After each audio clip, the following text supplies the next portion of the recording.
Здравствуйте, друзья! Эти кадры не фильмы, не фантазия. Это наша реальность. Планета пылает, рушится, тонет и содрогается. Сегодня вы увидите, насколько хрупок мир, в котором мы живем. И предлагаю начать наш выпуск с Индонезии, где экстремальные ливни вызвали масштабное наводнение.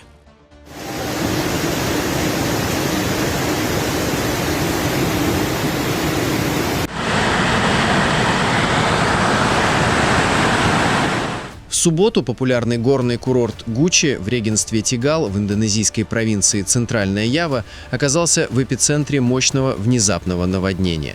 Причиной стихии стали экстремальные проливные дожди, не прекращавшиеся в районе склонов вулкана Сламет с полудня до позднего вечера. Уровень воды в реке Гунг резко поднялся, и бурный поток, неся с собой грязь, крупные камни и обломки деревьев, обрушился на туристическую инфраструктуру. Основной удар пришелся на знаменитый комплекс горячих источников Панчуран-13.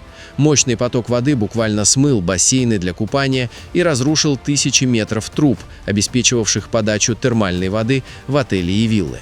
На кадрах, снятых очевидцами, запечатлено, как перепуганные туристы в панике покидают зону отдыха, спасаясь от быстро прибывающей воды. Наводнение также привело к обрушению небольших мостов и серьезному повреждению дорожного полотна, что временно заблокировало доступ к ряду объектов. Национальное агентство по управлению бедствиями и местные власти сообщают, что, несмотря на масштабные разрушения и потерю имущества, сообщений о погибших или пропавших без вести по состоянию на 21 декабря не поступало. Курортная зона Гучи временно закрыта для посещения. Спасательные службы приступили к расчистке территории от завалов и восстановлению жизненно важных коммуникаций. Власти призывают жителей и туристов в регионе Центральной Явы сохранять повышенную бдительность, так как сезон муссонов продолжает приносить опасные гидрометеорологические явления по всей стране.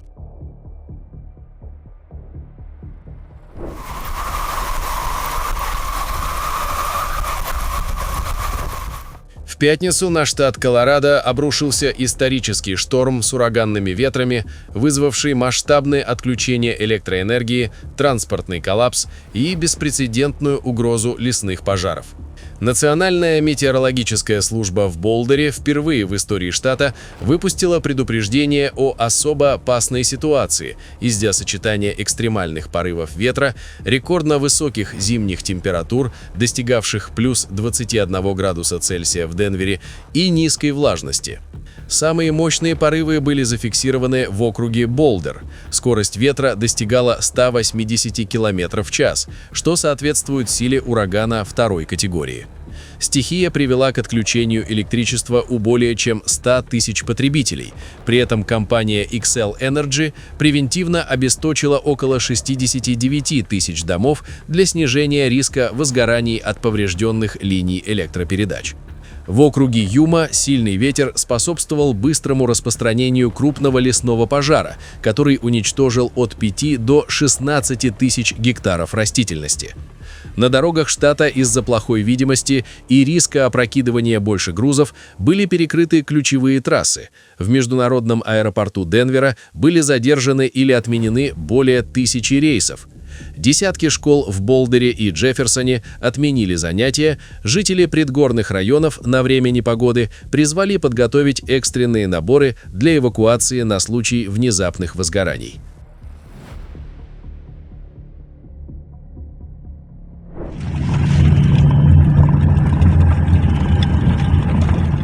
Из-за резкого ухудшения погодных условий и обильного снегопада на федеральной трассе Р-258 Байкал в Республике Бурятия были введены экстренные ограничения для движения большегрузного транспорта.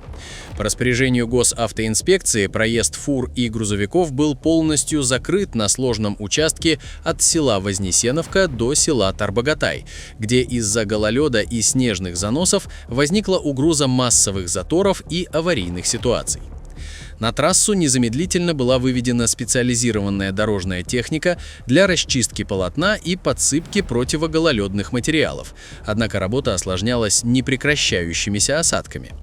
Для обеспечения безопасности и оказания помощи водителям, оказавшимся в сложной ситуации, сотрудники МЧС развернули мобильные пункты обогрева на наиболее опасных и затяжных подъемах региона: на перевале Мандрик в Прибайкальском районе, перевале Барской в Мухоршибирском районе и перевале Убиенный в Селенгинском районе. Во второй половине дня трасса была открыта. Власти региона призывают автомобилистов на легковом транспорте по возможности воздержаться от дальних поездок до полной стабилизации погодной обстановки. Друзья, если вас тоже не оставляют равнодушными подобные события, поддержите видео лайком и подпишитесь на канал. Напишите в комментариях о том, что происходит в вашем регионе.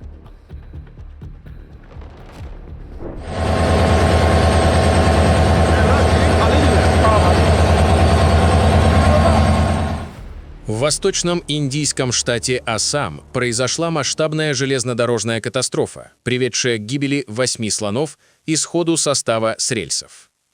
Трагедия разыгралась в лесистом районе, когда стадо численностью около 100 животных пересекало железнодорожные пути в поисках пищи. Пассажирский поезд, в котором находилось 650 человек, на полной скорости столкнулся с мигрирующими гигантами. Машинист состава заметил животных в последний момент и немедленно применил экстренное торможение, однако из-за огромной инерции избежать столкновения не удалось. Удар был настолько мощным, что 5 вагонов и локомотив сошли с рельсов. Среди пассажиров поезда по счастливой случайности пострадавших нет, однако 8 слонов погибли на месте. На место происшествия немедленно прибыли спасательные службы, лесничие и представители железнодорожной компании. Движение на данном участке пути было полностью парализовано. Для пассажиров организовали альтернативный транспорт. Местные экологи и защитники природы вновь подняли вопрос о необходимости усиления мер безопасности на миграционных путях слонов, поскольку подобные инциденты в Ассаме, являющемся домом для крупнейшей популяции азиатских слонов в Индии, происходят регулярно. Юго-западная коммуна Норвегии Сокандал столкнулась с серьезными последствиями сильных осадков, которые привели к масштабному наводнению, особенно затронувшему район Эйно. Непогода началась 18 декабря. Продолжительные дожди вызвали резкое повышение уровня воды, которое к вечеру затопило дороги и подходы к жилым домам, создав значительные неудобства для местных жителей. Осадки, продолжавшиеся всю ночь, значительно осложнили ситуацию. К утру пятницы уровень воды в Эйно достиг 55-65 сантиметров, сделав невозможным проезд автомобилей. Власти были вынуждены использовать лодки и специальную пожарную технику для эвакуации и перемещения жителей.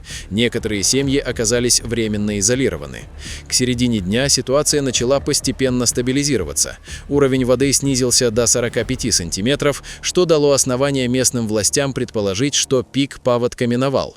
К вечеру того же дня вода отступила еще больше, достигнув отметки около 15 сантиметров, что позволило начать восстановительные работы, поэтапное возобновление движения транспорта и возвращение муниципальных служб к обычному режиму работы.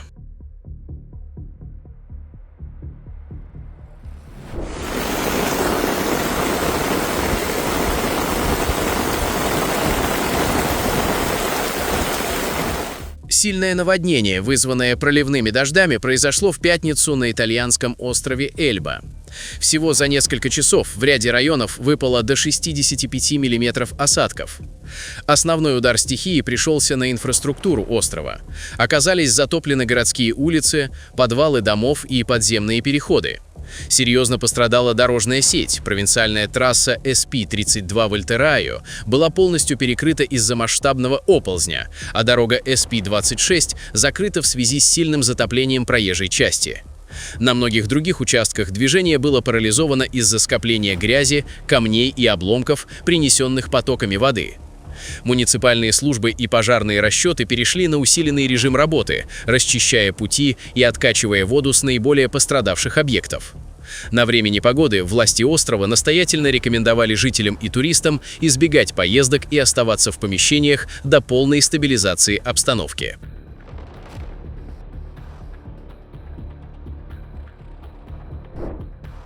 В пятницу исторический иранский город Исфахан и одноименная провинция оказались во власти мощного снежного циклона, который превратил один из самых засушливых регионов страны в заснеженный зимний пейзаж. Обильный снегопад, начавшийся ранним утром, стал редким и значимым событием для местных жителей, которые массово вышли на улицы, чтобы запечатлеть редкие кадры города в белом убранстве.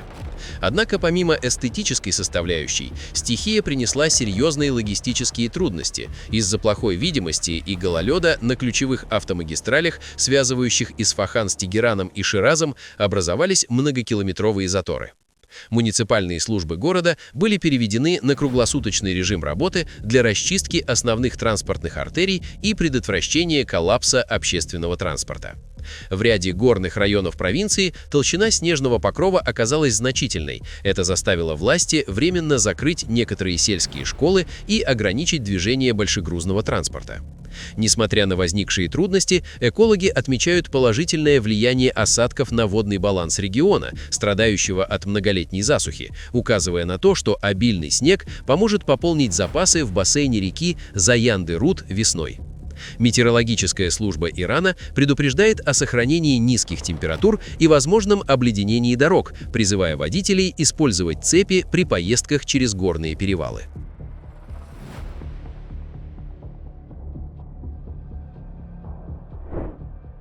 Сегодня самый короткий день в году.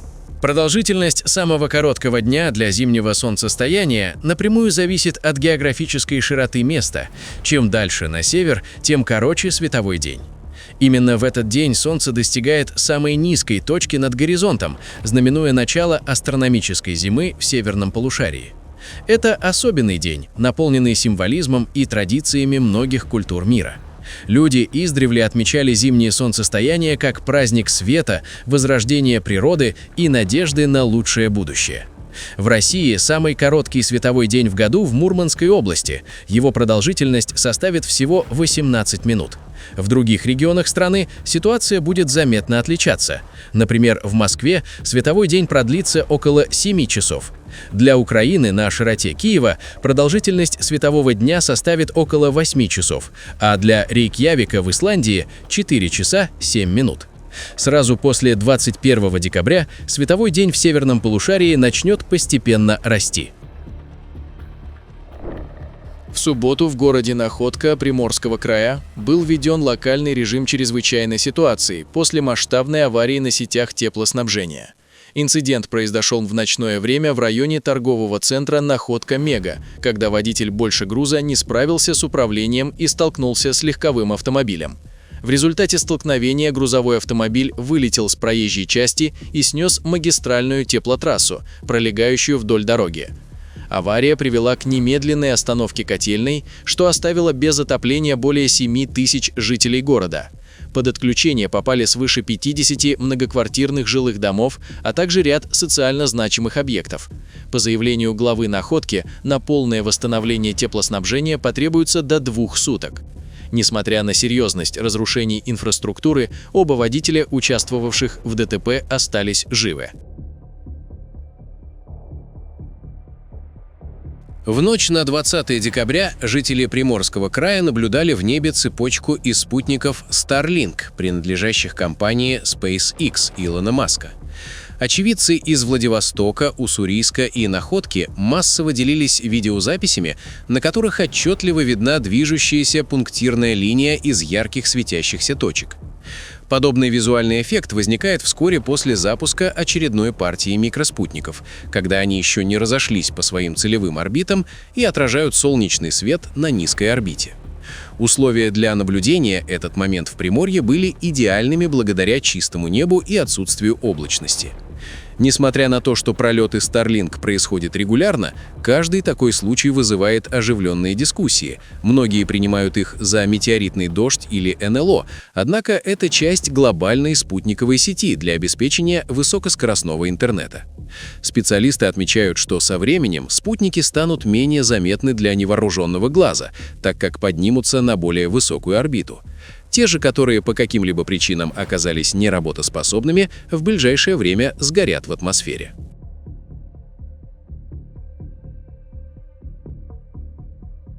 В субботу жители Екатеринбурга наблюдали завораживающее оптическое явление – солнечное гало. Небо над уральской столицей украсили светящиеся кольца и ложные солнца, возникшие из-за резкого похолодания, которое пришло в регион в минувшие выходные. Эффект был вызван преломлением солнечных лучей в ледяных кристаллах, скопившихся в верхних слоях атмосферы.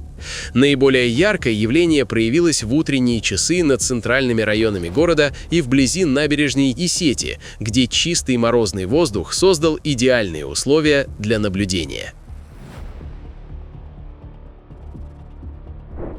Утром 15 декабря японский любитель астрономии Даичи Фудзи заснял 3 вспышки на ночной стороне Луны. Эти вспышки наблюдались и другими любителями астрономии. На кадрах падения метеороидов небольшого размера на поверхность Луны. В своем сообщении Даичи пишет, что это только самые яркие вспышки на поверхности Луны, которые были найдены в ходе автоматической обработки видеозаписи. И возможно, что есть еще более слабые вспышки, которые также были в эту ночь. Все это результат высокой активности метеорного потока Геминиды. И, судя по данным 3 независимых организаций, число метеоров в максимальной активности составило около 120-150 метеоров за 1 час, а сам пик пришелся ровно в полночь с 13 на 14 декабря.